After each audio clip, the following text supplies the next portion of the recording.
सभी को जय मसीह की।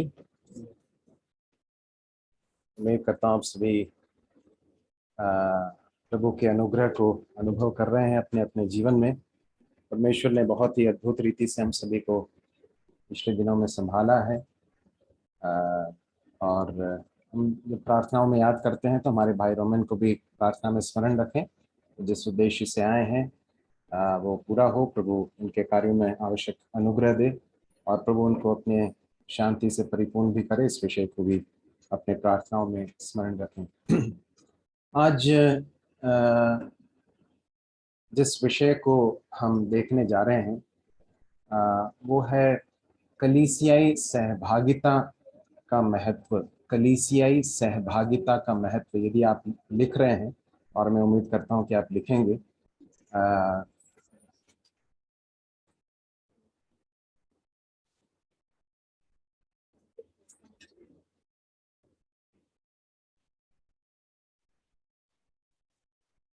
अभी ठीक है आवाज? आवाज कम थी थोड़ी। धन्यवाद उस फीडबैक के लिए।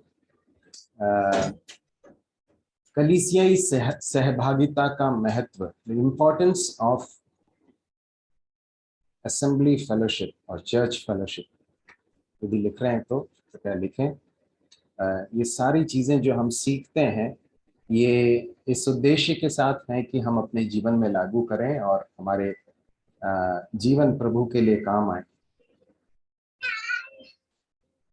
भजन संहिता 122 और उसके पहले पद को हम सबसे पहले पढ़ेंगे। भजन संहिता 122 इसका पहला पद, Psalm 122 वर्स 1।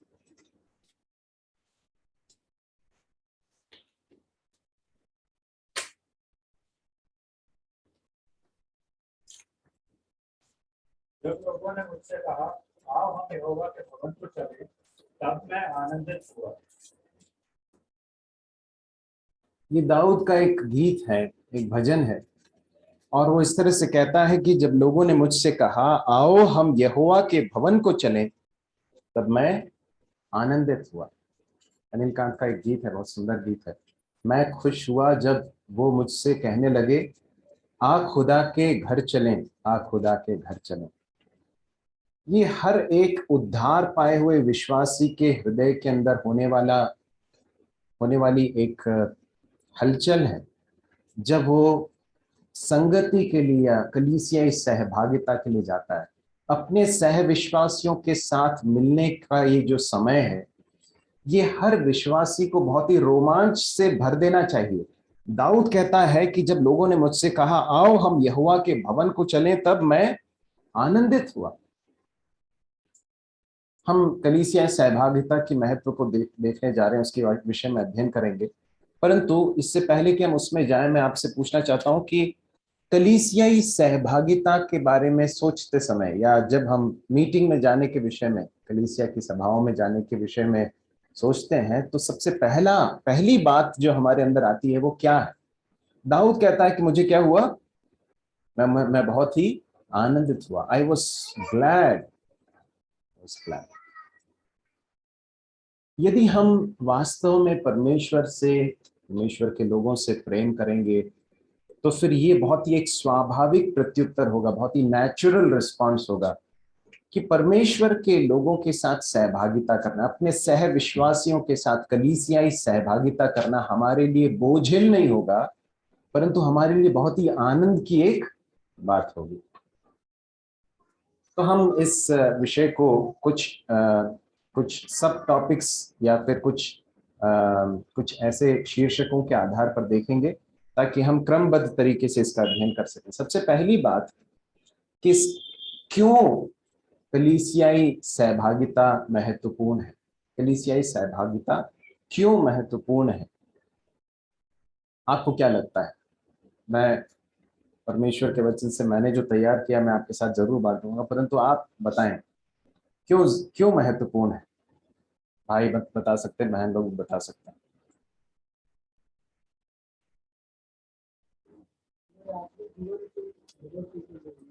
हमारी आत्मिक जीवन की बढ़ोतरी के लिए, उन्नति के लिए बहुत जरूरी है। ठीक है, और कोई बता सकते हैं? ये प्रभु की आज्ञा है, प्रभु की आज्ञा है। कोई भाग बता सकते हैं कि जहां पर आप देख सकते हैं, देखते हैं कि ये एक आज्ञा है? जी। प्रेरितों के काम दूसरे अध्याय में हम देखते हैं कि जो प्रथम शताब्दी के जो विश्वासी थे, पहली सदी के विश्वासी, आपस में सहभागिता करने के लिए, रोटी तोड़ने के लिए, प्रार्थना करने के लिए, संगति रखने के लिए, कलीसियाई सहभागिता में सीखने के लिए लौलीन थे करके लिखा है। एक अच्छा उदाहरण है, बहुत ही एक अच्छा मॉडल है जो हमारे लिए रखा गया है। और कोई भाग याद आता है क्या? जी।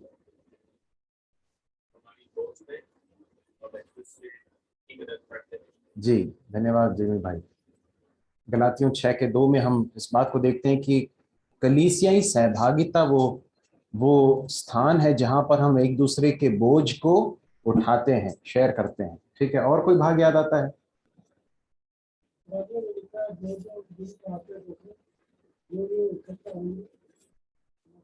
इब्रानियों की पुस्तक में लिखा है कि ज्यों ज्यों उस दिन को आते निकट आते देखो, उतना और भी अधिक ये किया करो। क्या किया करो? एक दूसरे के साथ मिलना जारी रखो। आपको रेफरेंस किसको याद है? इब्रानियों 10:25। ठीक है, बहुत बढ़िया। पिछले सप्ताह एक इसी तरह का एक कार्य किया गया था संडे स्कूल के प्रोग्राम में। कुछ बातें पूछी गई थी और रेफरेंस पूछे गए थे। प्रभु का धन्यवाद, आप में से कई लोग सीख रहे हैं। तो इब्रानियों 10:25 में हम पढ़ते हैं कि, जरा पढ़ेंगे उस भाग को, कोई पढ़ लें उसे। इब्रानियों 10:25। और एक दूसरे के साथ इकट्ठा होना न छोड़ें, जैसे कितनों की रीति है, पर एक दूसरे को समझाते रहें, और ज्यों ज्यों उस दिन को निकट आते देखो, ज्यों त्यों और भी अधिक यह किया करो। तो एक दूसरे के साथ इकट्ठा होना न छोड़ें। और यहाँ पर इब्रानियों का लेखक कहता है कि एक दिन आ रहा है। कौन सा दिन निकट आ रहा है? जबकि हमारा प्रभु आने वाला है, हमारा प्रभु आने वाला है। जैसे जैसे उस दिन को निकट आते देखते हो तो क्या किया करो? वैसे वैसे क्या करना है? इस कार्य को और भी अधिक करना है। और इसमें क्या करना है? समझाना है, एक दूसरे को समझाना है, एक दूसरे को सुधारना है, एक दूसरे को प्रोत्साहित करना है, ताकि हम में से कोई भी विश्वास में ठंडा ना पड़ जाए। तो ये एक आज्ञा है ना? तो सबसे पहली बात जो हमें सहभागिता के महत्व को बताती है वो यह है कि यदि हम सहभागिता में अपने आप को सक्रिय रूप से नहीं देते हैं, इसको हल्के रीति से लेते हैं, तो ये परमेश्वर के वचन की आज्ञा का क्या है? क्या है? उल्लंघन है। This is a disobedience to God's command, है ना? तो ये एक ऑप्शन नहीं है, ये एक विकल्प नहीं है कि हमें अच्छा लगे तो हम सभाओं में आए, हमारे लिए सुविधाजनक हो तो हम सभाओं में आए। ऐसा नहीं है, परंतु परमेश्वर का वचन हमें स्मरण दिलाता है कि हम इससे और भी अधिक करें। परमेश्वर के वचन की आज्ञा है। प्रेरितों 2:42 में हम देखते हैं कि प्रथम शताब्दी की कलीसिया ने इस तरह से करके अपने आप को उसके लिए लौलीन किया करके हम देखते हैं। और क्या कारण हो सकते हैं, और क्यों महत्वपूर्ण है? अंकल ने बताया था कि आत्मिक उन्नति का माध्यम है। मैं चाहूंगा कि कुछ रेफरेंसेस आप जल्दी से निकाल लें। रोमियो 14:19, 15:1 से लेकर 3। रोमियो 14:19, 15:1 से लेकर 3, जल्दी पढ़ें।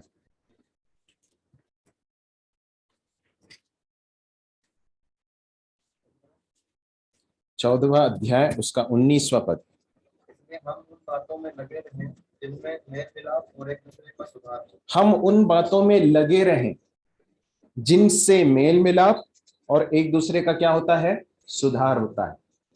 तो कलीसियाई सहभागिता एक ऐसी चीज है जिसके द्वारा क्या होता है? मेल मिलाप होता है और एक दूसरे का सुधार होता है। और इस कार्य को करने में लगे रहने के लिए परमेश्वर का वचन यहाँ पर हमें स्मरण दिलाता है। इसके द्वारा हमारा सुधार होता है, ये हमें आत्मिक रूप से बढ़ने के लिए मददगार है। 15वां अध्याय, उसके 1 से लेकर 3।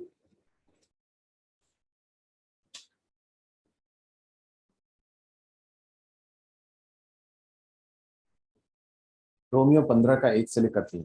अतः हम बलवानों को चाहिए कि निर्बलों की निर्बलताओं को सहे, न कि अपने आप को प्रसन्न करे।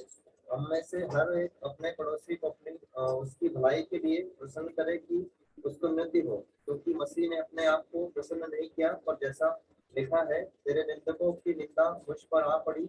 या धन्यवाद। कलीसियाई सहभागिता वो माध्यम है जिसके द्वारा हम अपने अपने एक दूसरे को मजबूत करते हैं।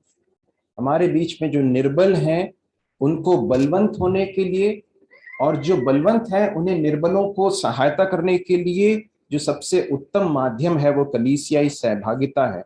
और यहाँ पर ऐसा लिखा है कि हम में से हर एक अपने पड़ोसी को उसकी भलाई के लिए प्रसन्न करे कि उसकी उन्नति हो, क्योंकि मसीह ने अपने आप को प्रसन्न नहीं किया, पर जैसा लिखा है तेरे निंदकों की निंदा मुझ पर आ पड़ी।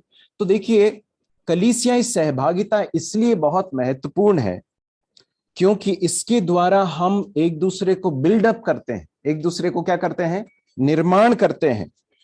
और इसके लिए बहुत जरूरी है कि हम अपने बारे में ना सोचे, दूसरों के बारे में सोचे। इसलिए वो कहता है अपने आप को प्रसन्न नहीं किया, पर दूसरों को की उन्नति के लिए प्रभु यीशु मसीह ने अपने आप को दिया। इब्रानियों उसका तीसरा अध्याय और उसके 12 से लेकर 14 भी पढ़ेंगे। इब्रानियों तीसरा अध्याय 12 से लेकर 14 तक।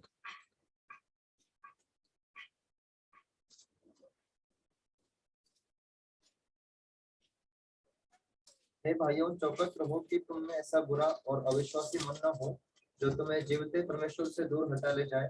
वरन जिस दिन तक आज का दिन कहा जाता है, हर दिन एक दूसरे को समझाते रहो, ऐसा न हो कि तुम में से कोई जन पाप के छल में आकर कठोर हो जाए, क्योंकि हम मसीह के भागीदारी हुए हैं यदि हम अपने प्रथम भरोसे पर अंत तक दृढ़ता से स्थिर रहें। हे भाइयों, चौकस रहो कि तुम में ऐसा बुरा और अविश्वासी मन न हो जो तुम्हें जीवते परमेश्वर से दूर ले जाए। तो ये संभावना है, ऐसी संभावना है कि हम अपने मन से परमेश्वर से दूर चले जाएं। हम सबके अंदर ऐसी संभावना है, पोटेंशियल है कि हम पाप के कारण प्रभु यीशु मसीह के साथ की सहभागिता से, परमेश्वर के साथ की सहभागिता से दूर चले जाएं। और इसलिए क्या जरूरी है, 13वें पद में इब्रानियों का लेखक कहता है, वरन जिस दिन तक आज का दिन कहा जाता है, हर दिन एक दूसरे को समझाते रहो, ऐसा न हो कि तुम में से कोई जन पाप के छल में आकर कठोर हो जाए। तो आत्मिक उन्नति के लिए जरूरी है, पाप से बचे रहने के लिए यह बहुत ही जरूरी है, शैतान के आक्रमण से बचे रहने के लिए बहुत ही जरूरी है। यह हमारे आत्मिक विकास के लिए बहुत ही महत्वपूर्ण है। देखिए, जब हम कलीसियाई सहभागिता की बात करते हैं तो हमने इस बात को देखा कि ये एक आज्ञा है। हमने इस बात को देखा कि प्रथम शताब्दी की कलीसिया के विश्वासी ऐसा करते थे। हमने इस बात को भी देखा कि ये एक दूसरे के उन्नति के लिए बहुत जरूरी है, पाप से बचे रहने के लिए, सुरक्षित रहने के लिए, शैतान के आक्रमणों से बचने के लिए बहुत जरूरी है। लेकिन इसका एक और पक्ष है जो हम मत्ती रचित सुसमाचार 6वें अध्याय के 33वें पद में पढ़ते हैं। अभी नहीं निकालें, मैं आपसे पूछना चाहता हूं कि वहां पर लिखा क्या है। याद है आपको? मत्ती 6 का 33 में क्या लिखा है? मैथ्यू या seek ye first the kingdom of God, पहले उसके राज्य और धर्म की खोज करो तो ये सब वस्तुएं तुम्हें मिल जाएंगी। तो वहां पर क्या समझते हैं हम? उस पद को हम सहभागिता के महत्व के साथ कैसे जोड़कर देख सकते हैं, आप बताएं।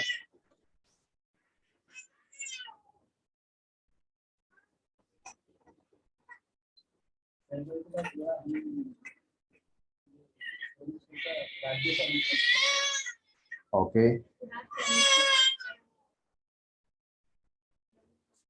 ओके, परमेश्वर ने कलीसिया को संसार में अपने एक गवाह के रूप में रखा है, तो उसका बलवंत होना, मतलब उसका बना रहना, उसका ग्रोथ होना जरूरी है जी। तो इसलिए हमें एकत्रित होना जरूरी है, जैसा हमने पहले भी देखा कि स्पिरिचुअल ग्रोथ और एक दूसरे को बढ़ाना। जी, देखिए मेरे प्रिय भाई और बहनों, आपने सभी ने जो बताया बिल्कुल सही है। हमारे जीवन का, जिन्होंने प्रभु यीशु मसीह पर विश्वास किया, जिनका उद्धार हुआ है, हमारे जीवन की प्राथमिकता क्या है? What is our priority in life? क्या है हमारे जीवन की प्राथमिकता? बताएंगे? परमेश्वर का धर्म, परमेश्वर का राज्य और उसका धर्म या उसकी धार्मिकता। This is our life's priority. ये हमारे जीवन का सबसे बड़ा लक्ष्य है, ये हमारे जीवन की प्राथमिकता है। आप में से कई लोग नौकरी कर रहे हैं, कुछ व्यवसाय कर रहे हैं, कुछ पढ़ाई कर रहे हैं, ये सब आप कर रहे हैं, बहुत महत्वपूर्ण है। परंतु मैं यदि आपसे पूछूं कि आपके जीवन की सबसे बड़ी प्राथमिकता क्या है, तो आपको क्या कहना चाहिए? मेरे जीवन की प्राथमिकता क्या है? परमेश्वर का राज्य और उसकी धार्मिकता, ये मेरे जीवन की सबसे बड़ी प्राथमिकता है। और प्रभु यीशु मसीह ने अपने शिष्यों को सिखाया कि ये इसकी खोज करना है। We have to seek this should be the one thing that we should be seeking after. ये वो चीज है जिसके पीछे हमें लगे रहना है। तो जब हम कलीसियाई सहभागिता को, जब हम एक दूसरे के साथ की सहभागिता को हल्के से लेते हैं, तो ये हमारी प्राथमिकताओं को बताता है। आप इस बात को समझ रहे हैं मेरे प्रिय भाई और बहनों? हम सब अपने जीवन को परमेश्वर के वचन की प्रकाश में जांचें कि मेरी लाइफ का प्रायोरिटी क्या है, मेरे जीवन की प्राथमिकता क्या है। हो सकता है हम में से कुछ लोगों के कुछ ऐसे कारण हो सहभागिता में न आ पाने के लिए जो बहुत ही जायज है ना, तो उस चीज को हटा दें।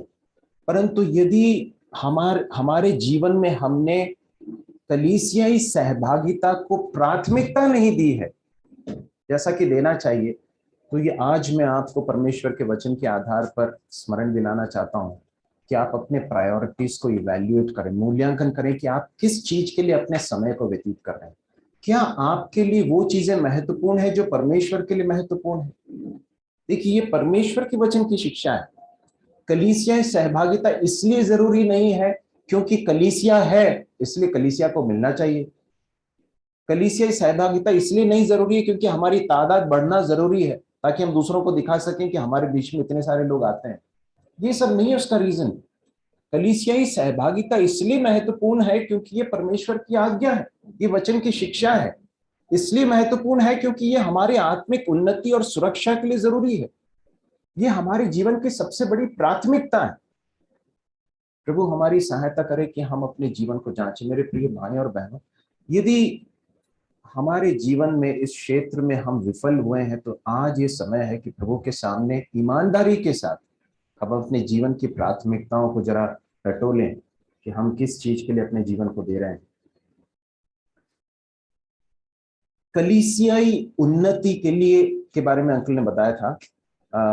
कलीसिया एक देह है ना, एक शरीर के समान है जिसमें अलग अलग अंग जो है अपने अपने कार्य को करते हैं। मैं बहुत ज्यादा उसमें जाना नहीं चाहता क्योंकि पिछले समयों में हमने उसके ऊपर अध्ययन भी किया था, परंतु जल्दी से एक भाग निकालेंगे। इफिसियों उसका 4था अध्याय 15 से लेकर 16। इफिसियों 4था अध्याय 15 से लेकर 16। Ephesians chapter 4 verse 15 to 16।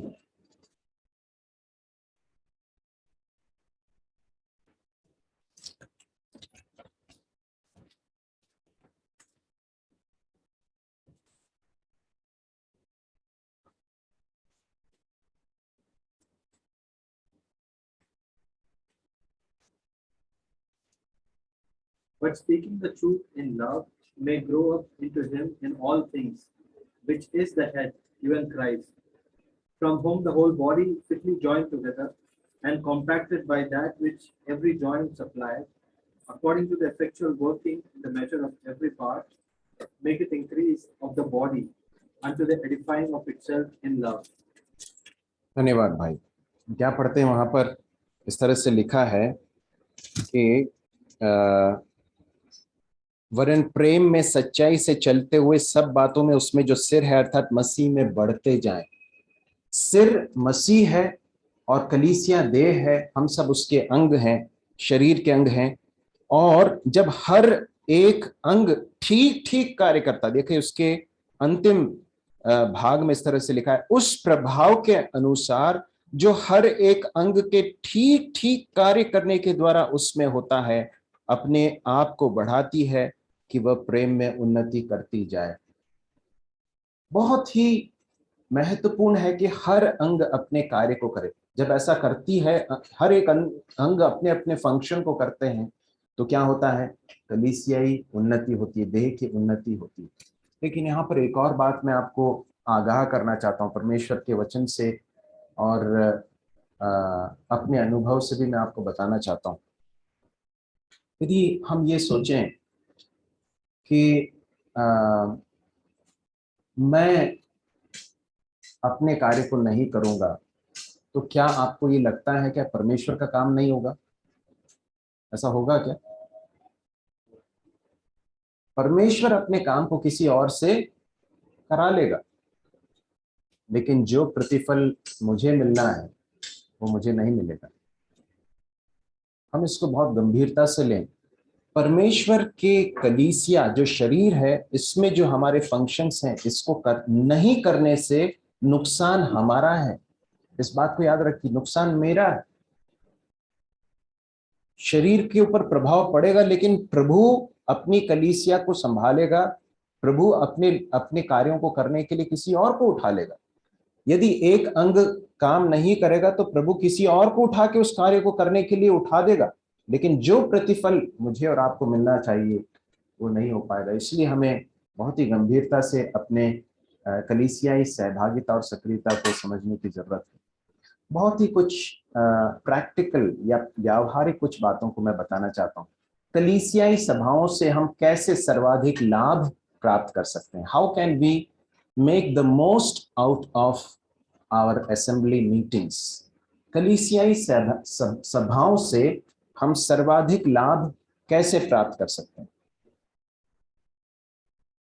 हमारी मंडली की सभाएं होती हैं। हम रविवार को सप्ताह के पहले दिन प्रभु की आराधना करने के लिए, परमेश्वर के वचन से सीखने के लिए, प्रभु भोज में शामिल होने के लिए हम मिलते हैं। बुधवार को हम प्रार्थना के लिए एकत्रित होते हैं, और शुक्रवार को हम परमेश्वर के वचन के अध्ययन के लिए मिलते हैं। लेकिन जब इन सभाओं में आते हैं तो बहुत ही जरूरी है कि हम इससे सर्वाधिक लाभ प्राप्त कर सकें। ये सबसे ऑप्टिमम तरीके से हमारे उन्नति का कारण बने, और इसके लिए क्या क्या जरूरी है? सबसे पहली बात, तैयारी बहुत ही महत्वपूर्ण है। Preparation is very very important. क्या जरूरी है? तैयारी। तैयारी बहुत ही महत्वपूर्ण है। सभाओं में जाने से पहले तैयारी आरंभ होती है। मैं कल भी अपने बच्चों को स्मरण दिला रहा था। इब्राहिम परमेश्वर को बलिदान अर्पित करने के लिए मोरिया पर्वत की ओर जाता है। आपको याद है वो घटना? क्या क्या देने के लिए कहा गया था उससे? अपने पुत्र को, इसहाक को बलिदान करने के लिए कहा गया। वो मोरिया पर्वत की ओर जाता है। मोरिया पर्वत पर वो जाता है, उसके बाद याद आता है, अरे लकड़ियां तो लेना भूल गया। ऐसा हुआ क्या? क्या हुआ? हम क्या पढ़ते हैं? उसने सारी तैयारियां पहले से ही कर ली थी। लकड़ियां और सारी चीजों की तैयारी कर ली। जो उसको करना था वो उसने पूरा कर लिया। उसे एक चीज का कोई अंदाजा नहीं था कि उसके पुत्र इसहाक के लिए परमेश्वर क्या करने जा रहे हैं। परमेश्वर ने इस कार्य को करने के लिए कहा है। जब उसका पुत्र इसहाक उससे पूछता है कि पिताजी, सब कुछ तो है, लकड़ियां भी हैं, परंतु जो बलिदान के लिए जो पशु है वो तो है नहीं। क्या कहता है इब्राहिम अपने बेटे से? परमेश्वर उसका भी प्रबंध करेगा। देखिए, इब्राहिम उस कार्य को करने के लिए पूरी रीति से तैयार था, तैयारी के साथ आता है। सभाओं में आने से पहले बहुत ही जरूरी है कि हम प्रिपरेशन करें। किस तरह से प्रिपरेशन करेंगे? सबसे पहली तो बात यह है कि हम उसके पिछले रात को अच्छी नींद ले लें। बहुत ही व्यावहारिक बात है ना? मैंने जैसे बोला, मेरे बच्चे थोड़े मुस्कुराने लगे, क्योंकि कई बार रात को देर से सोने की कई लोगों की आदत होती है। यदि आप सैटरडे को बहुत लेट सोएंगे तो फिर संडे को आने के बाद क्या होगा? आप आराधना सभा के बीच में, मैंने कई बार लोगों को देखा है कि लोग किसी दूसरी दुनिया में ट्रांसफर हो जाते हैं, चले जाते हैं, चेकआउट हो जाते हैं, नींद आ रही है, नींद के झोंके आ रहे हैं, या बहुत थके हुए बैठे हैं, कंसंट्रेट नहीं कर पा रहे हैं, किसी चीज के ऊपर जो है ध्यान नहीं, एकाग्र नहीं कर पा रहे हैं। तो नींद बहुत जरूरी है। देखिए, जब तक हम तैयारी नहीं करेंगे तब तक ये समय जो है बहुत अर्थपूर्ण नहीं होगा। इसलिए बहुत जरूरी है कि हम भरपूर नींद लें। यदि आप रात को 3 बजे उठकर भी अगर सुबह 6 बजे उठकर बहुत फ्रेश होकर पूरे सजगता के साथ आकर बैठ सकते हैं तो आप बहुत असाधारण व्यक्तित्व हैं। मैं उसके लिए फिर कुछ कहना नहीं चाहता, परंतु ऐसा होता नहीं है साधारण तौर पर। हमने यदि प्रॉपरली रेस्ट नहीं किया है तो अगला दिन हमारा इतना आसान नहीं होगा। तो इसलिए अपने आप को प्रिपेयर करना जरूरी है। तो ये एक चीज है जो हमें करने की जरूरत है। दूसरी चीज यह है कि अगले दिन सभा में आने के लिए जो तैयारियां हैं, कपड़े उठाकर रखना, जो कुछ चीजें तैयार करनी, उसको सैटरडे को ही या फिर ट्यूसडे को या थर्सडे को सब तैयार करके रखा जाए ताकि हम समय पर पहुंच सकें। कई बार जो है लोग ठीक उस समय पर इन सारी चीजों को करते हैं और जिसके कारण कई बार लेट हो जाते हैं या फिर हम आने में देर हो जाती है। सुबह जल्दी उठकर अन्य सारी तैयारियां करने, प्रभु के सन्मुख स्वयं को शांत करें, है ना, समय से पूर्व पहुंच जाए। एक परिवार है, नाम नहीं ले रहा क्योंकि उनका प्रतिफल कम नहीं होना चाहिए, जो बहुत जल्दी आ जाते हैं कलीसिया में। और जब मैं सोच रहा था उनके बारे में तो मुझे समझ में आता है कि जरूर इसके लिए बहुत परिश्रम करते होंगे, क्योंकि बच्चों को भी तैयार करके लाना पड़ता है। जल्दी आ जाते हैं, आकर सारी चीज़ों को जो उनका कार्य करना है वो सब करते हैं। मैं आपको बताना चाहता हूँ, इन सारी चीज़ों को करने के लिए परिश्रम की जरूरत पड़ती है। यदि कोई जल्दी आ पा रहा है तो इसके पीछे निश्चित रूप से परिश्रम है। बिना परिश्रम के ऐसा होता नहीं, बिना अनुशासन के ऐसा हो नहीं सकता है। प्रभु हमारी सहायता करे कि हम ऐसा कर सकें। प्रार्थना के साथ आए, इस प्रार्थना के साथ आए कि प्रभु मैं सभाओं के लिए जा रहा हूँ, प्रभु मेरी सहायता कीजिए कि मैं वहां पर जाकर मुझे जो कार्य करना है उसे अच्छी तरह से कर सकूं। मैं जब जाता हूं तो मेरे जीवन में आपके वचन का कार्य हो, मैं ये सभा मेरे लिए आपको और करीब से जानने का माध्यम बने, मैं कुछ मीनिंगफुल तरीके से अर्थपूर्ण रीति से कंट्रीब्यूट कर सकूं। प्रार्थना करें मेरा वहां पर जाना मेरे संगी भाई बहनों के लिए प्रोत्साहन का कारण बने। इस तरह से प्रार्थना पूर्वक जाएं। प्रभु हमारी सहायता करे कि हम तैयारी के साथ आए। कई बार कई लोग भूल जाते हैं, ऐसा भी मालूम पड़ा है, कई लोग भूल जाते हैं कि सभा का दिन है। क्यों ऐसा होता है? क्या हम अपने दूसरे चीजों को, जिम्मेदारियों को भूल जाते हैं क्या? नहीं भूलते हैं। तो यदि ऐसा है, यदि ऐसी एक समस्या है तो एक बहुत अच्छा तरीका यह है कि हम क्या करें, रिमाइंडर्स डालने। आजकल तो मोबाइल स्मार्टफोन्स हैं लोगों के पास, सब में रिमाइंडर डाला जा सकता है। यदि आपको भूलने की आदत है तो रिमाइंडर डाल लें कि 7:30 बजे शाम को मीटिंग है, तो फिर 6 बजे का अलार्म लगा दें ताकि आप भूलें नहीं। अपने दिन को इस तरह से प्लान करें, अपनी चीजों को इस तरह से प्लान करें कि सभाएं मिस ना हो। ठीक है। उसके बाद जब हम आ जाते हैं सभाओं में, उसके बाद क्या है? आने के पश्चात बहुत ही जरूरी है कि हम परमेश्वर की उपस्थिति के एहसास में बैठें। बहुत ही जरूरी है। हम किसकी उपस्थिति में बैठे हैं इस बात का एहसास होना बहुत जरूरी है। मत्ती रचित सुसमाचार 18वां अध्याय और उसका 20वां पद। प्रिपरेशन के बारे में हमने देखा। अब हम देखेंगे कि जब कलीसियाई सभाओं में हम आते हैं उस समय पर हमारा मनोभाव, हमारा रिस्पॉन्स कैसा होना चाहिए। मत्ती 18 का 20 पढ़ें। क्योंकि जहाँ 2 या 3 मेरे नाम पर इकट्ठा होते हैं वहां मैं उनके बीच में होता हूँ। परमेश्वर की उपस्थिति हमारी सभाओं में है, इस बात का बोध हमें कभी भूलना नहीं है। इस बात का बोध बहुत अच्छी तरह से हमारे मन में होना जरूरी है। हम किसकी उपस्थिति में बैठे ये कभी नहीं भूलना है। सभाओं में बैठते समय हम लापरवाही के साथ ना बैठें। सभाओं में बैठते समय हम इस बात को भूल न जाएं कि हम सर्वशक्तिमान परमेश्वर की उपस्थिति में बैठे। We are sitting in the presence of God. और इसलिए हम जब इस तरह से बहुत गंभीरता से इस बात को लेंगे, तब हम अपने बच्चों को भी इस तरह से प्रशिक्षित कर पाएंगे। हमारे बच्चों को भी उस रास्ते में प्रशिक्षित करने की जरूरत है।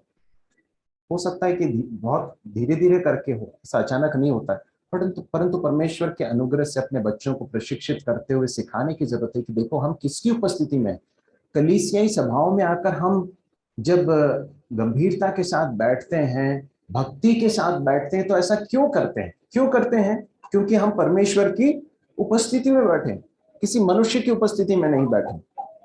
प्रभु हमारी सहायता करे कि हम परमेश्वर की उपस्थिति के एहसास में हम बैठें। दूसरी बात, जो हमारे मसीही भाई बहन हैं, उनके बारे में भी एक विचार हमारे मन में बहुत ही जरूरी है कि हम रखें। बहुत ही जरूरी है कि हम एक दूसरे के प्रोत्साहन के लिए सोचें। यदि किसी के पास गीत की पुस्तिका नहीं है, दिखाई देता है, तो उसके साथ शेयर करें, है ना। या कोई कुछ किसी को कुछ समस्या है, आप देखते हैं, तो सभाओं में एक दूसरे के प्रति अलर्ट रहें, है ना। कई बार माता पिता बच्चों से थोड़ा दूर रहते हैं, बच्चे कहीं और दूर बैठे हुए हैं, तो जो आसपास जो बैठे हैं वो भी जरा बच्चों का ध्यान रखें, है ना। उनको उनके ऊपर माता पिता जिस तरह से अनुशासन करते हैं, वैसा करने का अधिकार आपको नहीं है, वो अधिकार माता पिता को है। परंतु प्रेम में उन्हें दिशा निर्देश देने के लिए, उनको सावधान करने के लिए सारी जिम्मेदारियां आपकी हैं ना। तो इसलिए मैं कभी कभार जो है अनुग्रह के पास बैठे हुए लोगों को जो है, भाइयों को मैं चेताता हूँ कि जरा देखना क्या चल रहा है, और गाना नहीं गाता तो मैं बीच में बोलता हूँ कि जरा गाना गाने के लिए उसको बोलिए। तो ये जरूरी है ना। तो हम अपने आसपास बैठे हुए लोगों के प्रति भी थोड़ा कॉन्शियस रहें। सभाओं के बाद एक दूसरे से मिलें, एक दूसरे के साथ सहभागिता करें। हमारी सहभागिता सिर्फ चुनिंदा कुछ लोगों के साथ नहीं होनी चाहिए, हमारी सहभागिता सबके साथ होनी चाहिए। सबसे मिलें, सबसे पूछें क्या चल रहा है जीवन में, कैसा चल रहा है, और खुलकर एक दूसरे के साथ पारदर्शी एक सहभागिता में हम जीवन बिताएं, अपनी सभाओं में कर सकें। उसके बाद जो हमारे बीच में नए आते हैं, यदि कोई व्यक्ति नया आया है, तो कलीसिया के विश्वासियों की ये जिम्मेदारी है कि हम जाकर मिलें, है ना। ऐसा ना सोचें कि ना वो लोग मिल लेंगे, या ये भैया मिल लेंगे, या ये दीदी मिल लेंगी, ऐसा ना सोचें। आप इनिशिएट करें, आप पहल करें। इस कार्य को करने के लिए किसी ने आपको रोका नहीं। जाएं, जाकर मिलें।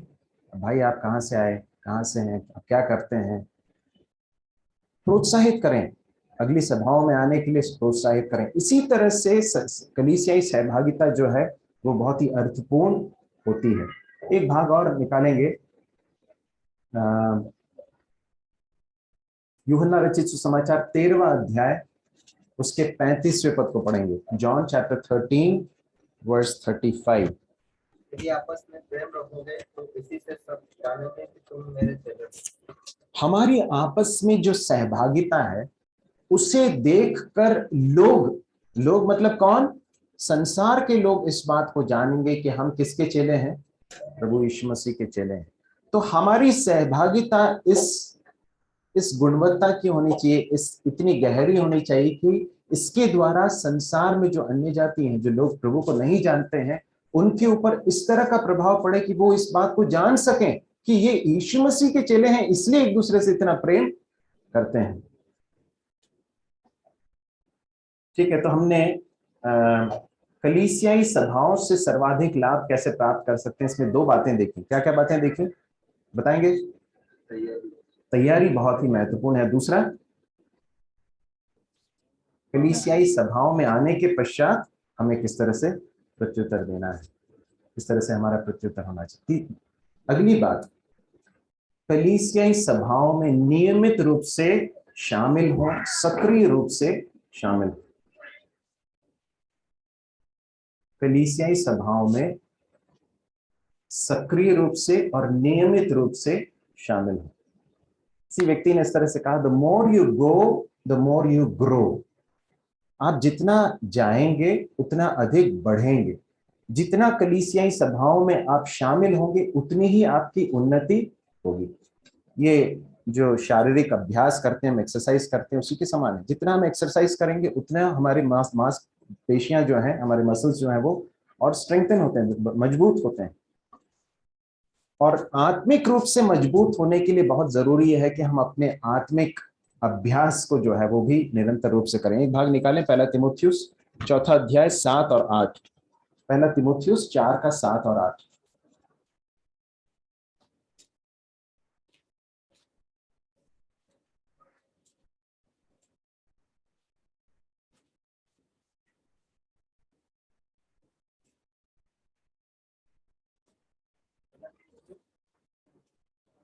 सक्रिय रूप से शामिल होने में एक और चीज है कि जब रेफरेंस बोला जाता है तो आप उसे जल्दी पढ़ें, और जो नहीं पढ़ते हैं वे भी पढ़ें, जल्दी पढ़ें। पर अशुद्ध और दुर्यों की कहानी से अलग है और भक्ति की साधना कर, क्योंकि देह की साधना से कम लाभ होता है, पर भक्ति सब बातों के लिए लाभदायक है, क्योंकि इस समय के और आने वाले जीवन की प्रतिज्ञा इसी के लिए है। देह की साधना या बॉडीली डिसिप्लिन, शरीर को जो मजबूत करने के लिए, अच्छी सेहत बनाने के लिए हम लोग एक्सरसाइज करते हैं, अच्छा भोजन करते हैं। जिस तरह से देह की साधना करते हैं, फिजिकल एक्सरसाइज करते हैं, उससे कहीं अधिक बढ़कर लाभदायक है। क्या लाभदायक है? भक्ति की साधना, training for godliness, exercising for godliness. और उसमें बहुत सारी चीजें हैं, परमेश्वर के वचन को रोज पढ़ना, प्रार्थना करना, और उसमें से एक है कलीसियाई सहभागिता। जब हम कलीसियाई सहभागिता में अपने आप को सक्रिय रूप से देते हैं तो ये एक एक्सरसाइज के समान है, जिसके द्वारा हम भक्ति की साधना करते हैं। और इसके द्वारा क्या होता है? इसके द्वारा इस समय के लिए और आने वाले जीवन की भी प्रतिज्ञा इसी के लिए।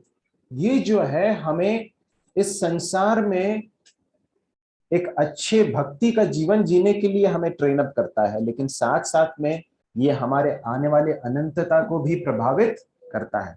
आप ये सोच लें कि आज जो कुछ आप इन्वेस्ट कर रहे हैं, है ना, जो कुछ भी इस अपने आत्मिक जीवन की उन्नति के लिए जो भी परिश्रम करते हैं, इस सब का अनंतता पर प्रभाव पड़ने वाला है। प्रभु हमारी सहायता करे कि हम इस एक्सरसाइज को बहुत ही गंभीरता के साथ लें। फिर सभी सभाओं को महत्व दें, है ना, सभी सभाओं को महत्व दें। यदि हम प्रेरितों के काम 2 अध्याय के 42वें पद को देखें, आप उसे पढ़ेंगे। प्रेरितों के काम 2 अध्याय 42वां पद।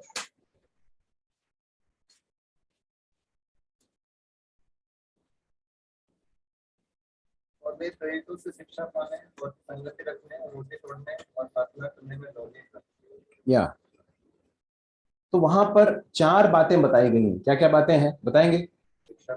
शिक्षा पाने के लिए, अभी हम शिक्षा पा रहे हैं, परमेश्वर के वचन की शिक्षा पा रहे हैं, ठीक है। शिक्षा पाने में, फिर संगति रखने में, रोटी तोड़ने में और प्रार्थना करने में। चारों बातों में वे लोग क्या थे, कैसे थे? लॉलीन थे। लॉलीन का अर्थ क्या है? अंग्रेजी में लिखा है दे डिवोटेड देमसेल्व्स, उन्होंने उसके लिए अपने आप को समर्पित किया करके लिखा है। क्या हमारे कलीसियाई सभाओं के प्रति इस तरह का एक समर्पण दिखाई देता है? क्या हम इसके लिए इतने डिवोटेड हैं कि हम कष्ट उठाकर, तकलीफ उठाकर भी हम परमेश्वर के वचन की शिक्षा को पाने के लिए, रोटी तोड़ने के लिए, प्रार्थना करने के लिए, संगति करने के लिए हम अपने आप को लॉलीन करते हैं क्या? तो ये एक बहुत ही उत्तम उदाहरण है। एक और भाग निकालेंगे, 12वां अध्याय और उसका 5वां पद।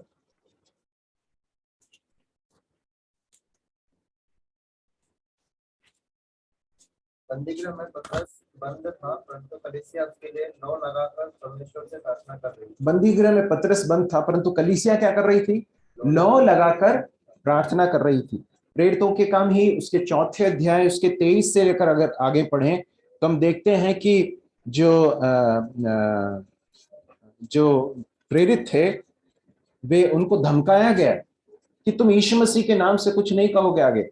हम पढ़ते हैं कि वे छूटकर अपने साथियों के पास आए और उन्होंने फिर जो कुछ उनसे कहा गया था उनसे कहा, और फिर उन्होंने क्या किया? 24वें पद में लिखा, ये सुनकर उन्होंने एक चित्त होकर ऊंचे शब्द से परमेश्वर से प्रार्थना की। और आप जानते हो उसके बाद क्या हुआ?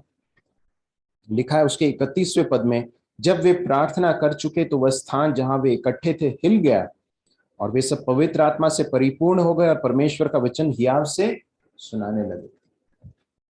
मैं आपको बताना चाहता हूं कि प्रार्थना सभाएं बहुत महत्वपूर्ण है। जब कलीसिया मिलकर प्रार्थना करती है तो वो बहुत ही बड़े सामर्थ का एक एक्सरसाइज है, एक पावर हाउस के समान है। यदि आप उसको हल्के से लेते आए हैं तो मैं आपको बहुत ही विनम्रता के साथ आपको स्मरण दिलाना चाहता हूं कि इसको हल्के से ना लें। ये बहुत सामर्थ का एक एक्सरसाइज है। देखिए क्या हुआ यहाँ पर, पतरस के लिए जब प्रार्थना कर रहे थे तो हम देखते हैं कि बहुत बड़ा आश्चर्य कर्म वहां पर हुआ। जब ये लोग प्रार्थना कर रहे थे उसके बाद वो सामर्थ से परिपूर्ण हो गए और उन्होंने बड़े हियाव के साथ प्रभु यीशु मसीह के सुसमाचार को सुनाया। प्रार्थना लोगों के जीवन को बदलती है। प्रार्थना हमें हिम्मत देती है। प्रार्थना हमें शैतान के आक्रमणों से बचाती है। प्रार्थना हमारी चुनौतियों का सामना करने के लिए हमें अनुग्रह देती है। प्रार्थना के द्वारा ऐसी चीजें जिसका हम अंदाजा नहीं लगा सकते ऐसी चीजें हो जाती हैं। प्रार्थना के द्वारा आप भले ही शारीरिक रूप से, भौतिक रूप से एक स्थान पर सीमित हो, परंतु परमेश्वर की बलवंत भुजा वहां पर प्रकट होती है जो अलग अलग परिस्थितियों में जाकर काम करती है।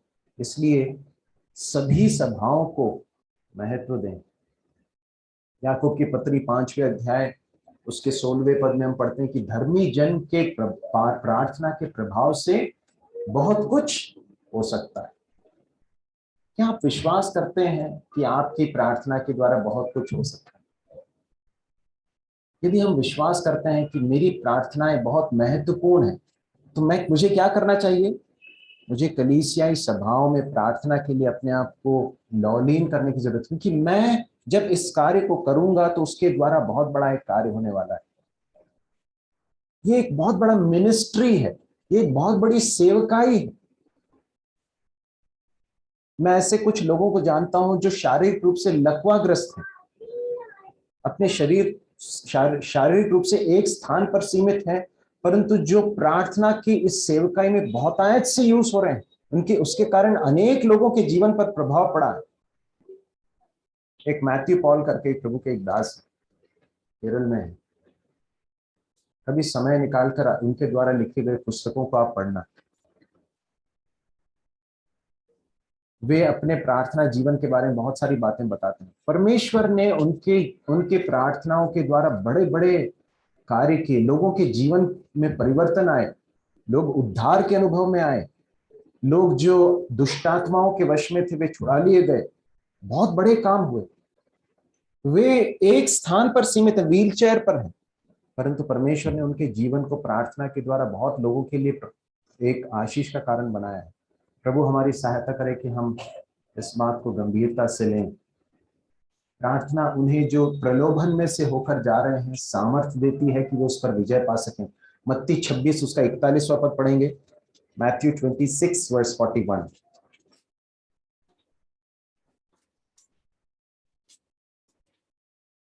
जागते रहो और प्रार्थना करते रहो कि तुम परीक्षा में ना पड़ो। आत्मा तो तैयार है परंतु शरीर दुर्बल है। प्रभु यीशु मसीह अपने शिष्यों को बताते हैं कि जागते रहो और प्रार्थना करते रहो कि तुम परीक्षा में न पड़ो।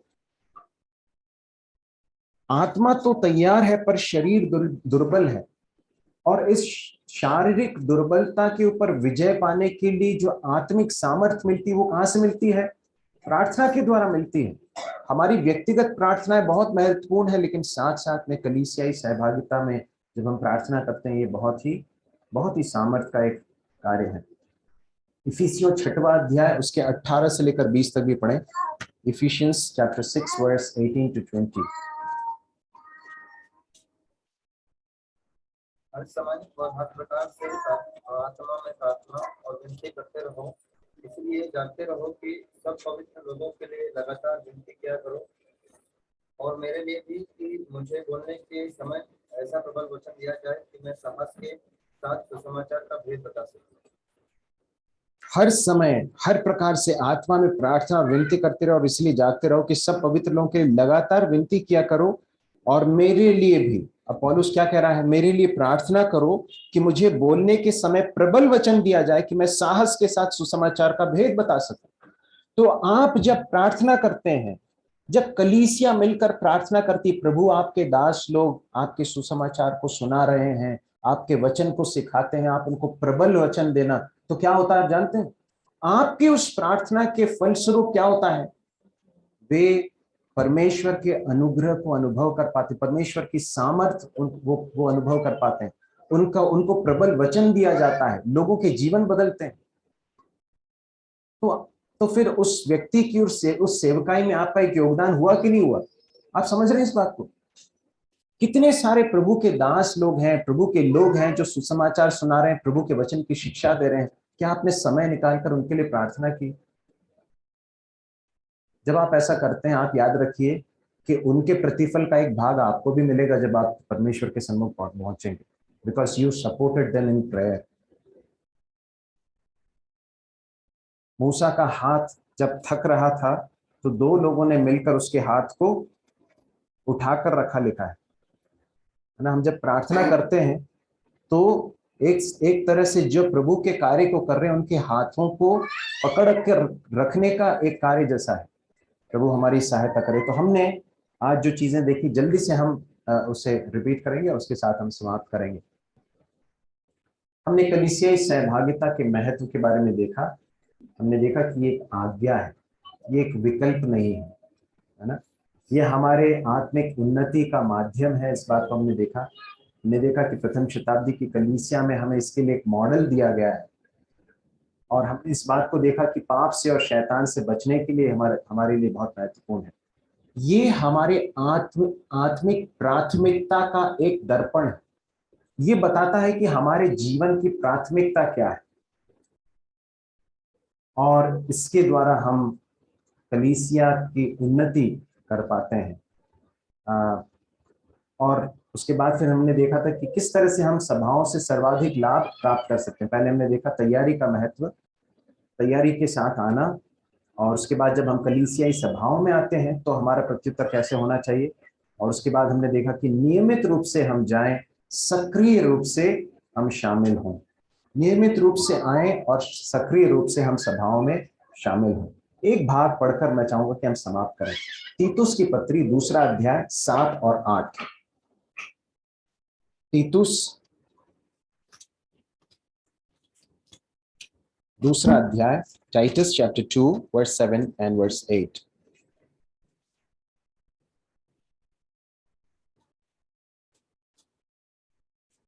सब बातों में अपने आप को भले कामों का नमूना बना, तेरे उपदेश में सफाई, गंभीरता और ऐसी खराई पाई जाए कि कोई उसे बुरा न देख सके, जिससे विरोधी हम पर कोई दोष लगाने का अवसर न पाकर रखे। सब बातों में अपने आप को भले कामों का नमूना बना। कौन कह रहा है? प्रेरित पौलुस जो है वो तीतुस को लिख रहा है, और तीतुस को क्या कहता है? सब बातों में अपने आप को भले कामों का नमूना बना। मैं आपसे एक बहुत ही गंभीर बात बताना चाहता हूं। यह है कि हमारा जीवन एक एग्जाम्पल है। आप इसे माने या ना माने, हमारा जीवन लोगों के लिए एग्जाम्पल बनता है या उदाहरण बनता है। या तो अच्छा उदाहरण बन सकता है या फिर एक खराब उदाहरण बन सकता है। Your life will be an example to others, whether it will become a good example or a bad example, that you have to decide. हम जिस तरह से सभाओं को महत्व देते हैं, समय से पहले आते हैं, सभाओं में सक्रिय रूप से शामिल होते हैं, अपने अपने कार्य को करते हैं, हाँ, सभाओं में हमारा जो योगदान किस तरह से रहता है, इन सब का एक एग्जाम्पल या उदाहरण हम पेश कर रहे हैं इसके द्वारा। यहाँ लिखा है सब बातों में अपने आप को भले कामों का नमूना बना। क्या हम अपने कलीसियाई सहभागिता के में हमारे योगदान को लेकर हम ये कह सकते हैं कि I am a good example to others? क्या मैं दूसरों के लिए एक अच्छा नमूना हूं? प्रभु हमारी सहायता करे कि हम अपने जीवन को जांचें। प्रभु ने चाहा तो अगली बार जब हम इस विषय का अध्ययन करेंगे तो उस समय पर हम और भी कुछ इसी से जुड़ी हुई प्रायोगिक और बातों को हम देखेंगे, परंतु आज चूंकि समय हमारा खत्म हुआ, हम यहीं पर समाप्त करेंगे। परमेश्वर इस वचन के सीखे जाने पर आशीष दे और उसके अनुसार चलने के लिए हम सबकी सहायता करें। परमेश्वर के नाम की महिमा।